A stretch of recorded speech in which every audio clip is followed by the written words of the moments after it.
ቆይ ዳዲ መኪና በመቀማት ነው የሚቀጣን? what the hell is this? አንቺ ነሽ ጥፋተኛ። ከዚህ ዱርዬ ጋር ታይት ስለሱ ካነሳሽ አይቀር የደበኩትን ልነግረው ነው። I'm tired በጣም። ምን ሀብታም ነኝ አንተን ስላፈቀርኩ ነው ዱርዬውን ኮስ ልትይው ነው? of course why not? አሁን እሱን ተይና where is the car deal? ያውና ማን ነው?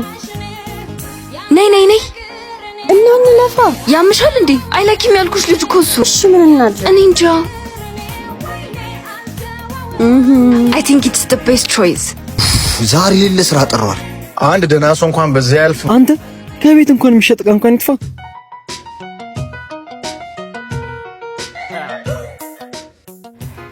ጀማው አንድ ስራ ሰርተሽ በዛው ትጠፊያለሽ እንዴ? እባክህ ተዋት። እንደ ጀማሪ ሌባ እየተርበተበተች። ዛሬ ደግሞ ምንሽ ነው ወዝሽ? አሪፍ መላ ሰርተሻል መሰለኝ። ቆይ ምንድነው ይሄ? ወረዛ ሂድ እባክህ። it's not your business። ምን ያውን እንሂድባችሁ። ወይኔ ሩጥ ቶሎ እንጂ ምን ነው? ምንድነው?